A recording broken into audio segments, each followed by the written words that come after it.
Ito nga, since nasa Tagaytay tayo, siyempre susubukan natin kumain sa Mahogany Market.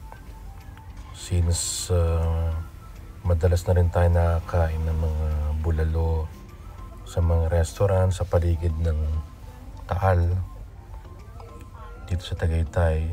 So this time, susubukan naman natin kumain dito sa Mahogany Market.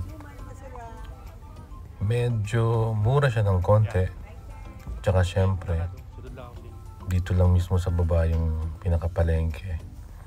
And then also hindi lang siya beef market. Hindi lang siya sa mga meat. Marami siyang mga fruits. Actually, mura mga fruits dyan sa area na yan. And then mga halaman, may madadaanan din kayo papasok.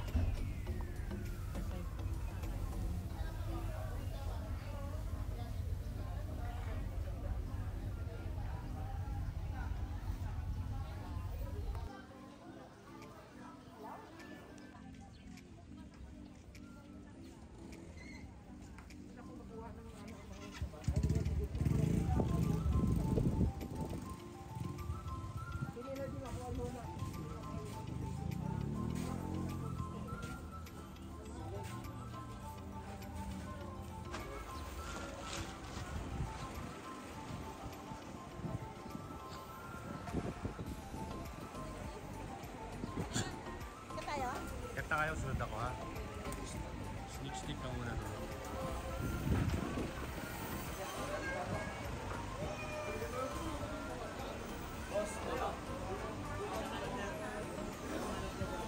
Mamaya ako kakain.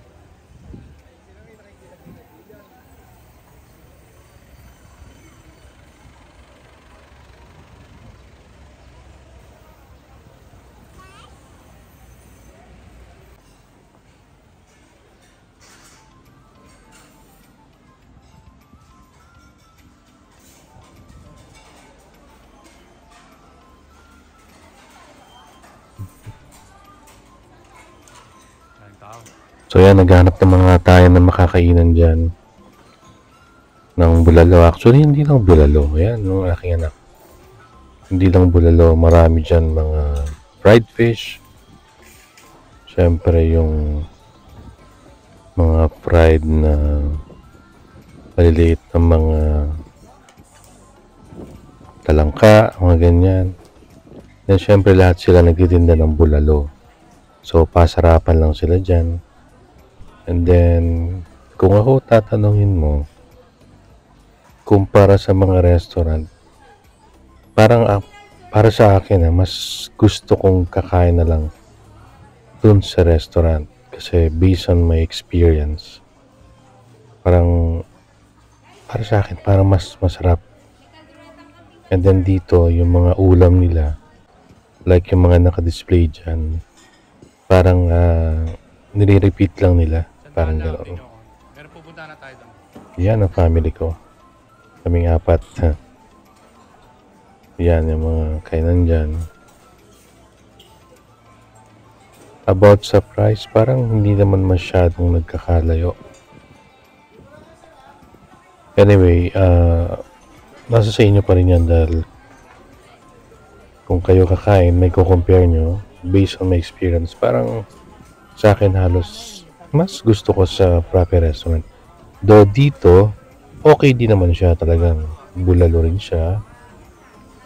And then, hindi naman sila nagkakalayo ng lasa. Halos the same. And then sa price, halos hindi rin masyado. Siguro mataas lang ng konting ilang hundred sa mga restaurant. Dahil pwesto yun. Dito kasi palengke sa taas. And then, hindi naman siya mainit dahil nasa second floor and mahangin yung area. So, okay. Ayan ang pinaka tindahan ng meat dyan sa baba. And then sa ilalim din ng mga kainan na yan. Ano sir, dito na kayo sa lasang babalik-balik. Ilan sila? Nabalik talaga ha. Isa po kayo. Tatandaan kita. Yes. Dalawang pwede namin, sir. Amin parehas yan, madam. Okay. May free tayong coffee, barako.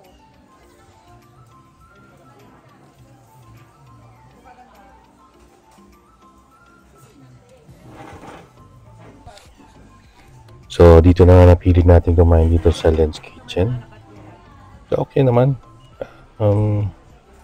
Siyempre, as usual, mainit ang sabaw.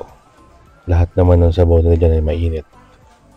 And then yung mga fried ulam na yan, ayan, ay nire-reheat naman nila pag isa-serve nila sa'yo.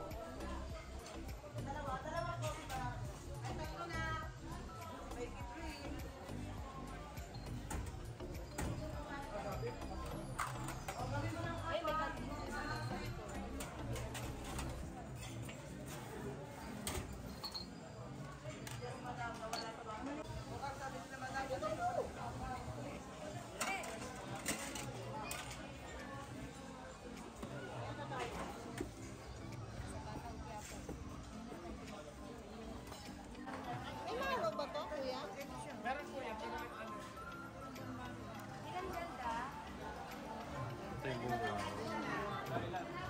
Bagay yun sa ano, kapitante. Hindi. Nakalat siya.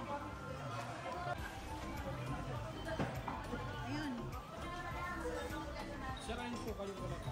Okay.